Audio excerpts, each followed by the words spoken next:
Who else did I get? Here, and then, okay, and let me get this woman, and you, and then Judy. Sorry. That's okay. I want to add a little bit to what Nancy said. There's another issue with housing. And it's going to sound like a Howard County problem, but I've been told it's a state problem. Howard County has a special grant for housing for people who are disabled. It's not connected with Section 8. You must live in Howard County in order to have the right to receive these grants for housing. However, it was written well over 20 years ago, and if you live outside of Columbia, you will get $250 a month less. Now, 20 years ago, that made sense. But today, it's more expensive to live in Ellicott City than it does in Columbia. If you look at all of the apartment complexes, you will find it's cheaper to live in Columbia than Ellicott City today.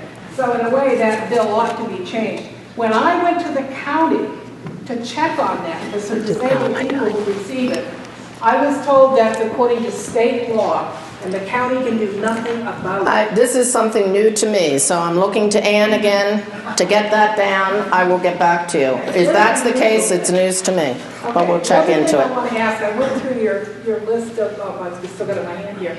I had heard that there might be a bill in Annapolis this year to talk again about legalizing marijuana as far as allowing doctors to write the prescriptions and to somehow have a delivery system for getting in American-raised medical marijuana. I believe there is a bill dealing with medical use of marijuana that's sponsored by, I believe he's the only MD in the legislature, Delegate Dan Moorhan.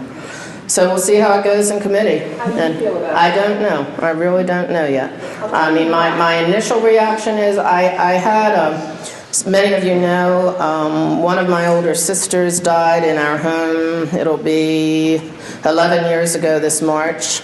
She spent the last 3 months of her life in our home. She died of leukemia. She died a very peaceful death. It turned out that everything worked out well. We had hospice. She was on morphine for just 5 days.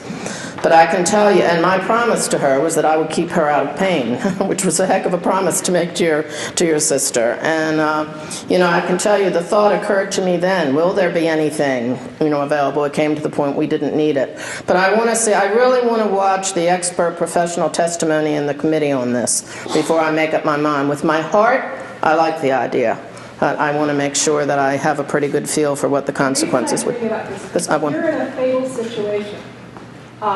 There's all kinds of drugs you can have. Really? But for somebody like me, I have degenerative bone disease. I don't know if you've ever heard of it before. But Sure. It's sort of like arthritis on cancer. You know?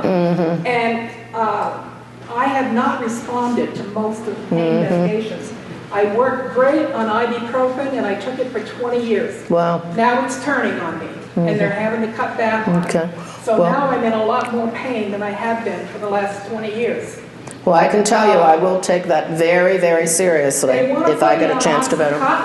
Yeah. But I'm young. I can live another 20 or 25 years. That's not a good deal for someone that's got I want to acknowledge you for being out and doing what you're doing. I really do. I'll keep in touch with you on that. That's a promise.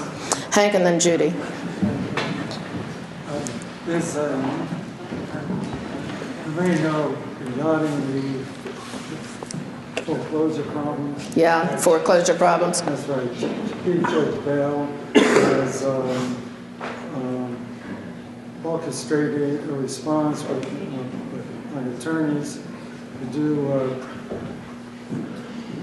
pro bono work. Okay. Legally in that state, and I would suggest that the young woman who was involved in that issue high end to that effort, because a lot of attorneys around the state and in Baltimore City, Douglas County, are heavily involved in providing legal counsel to individuals who are faced with foreclosure. And they're involved in not just filing suits, but to help arrange with the financial institutions to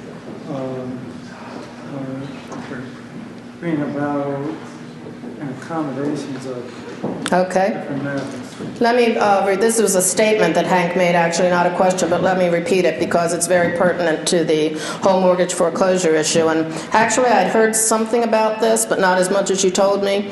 So what Hank is telling me is that Chief Judge Bell, who's head of the Maryland Court of Appeals, which is the highest court in Maryland, has organized a cadre, for lack of a better word, of attorneys in the state of Maryland to do pro bono work on the mortgage foreclosure crisis to try to help people out. And he's suggesting that I make sure that the legislature is aware that that's there so they can tie their efforts together. And thank you for that. We will do that. And also this one woman who's involved in the issue, I don't know her name. Myra Frazier, right back behind you there. Yeah. Okay, why don't you two hook up for a minute? We're going to wrap up in a minute. And you can all hang around for a while if you want. Thank you, Hank. Thank you very much.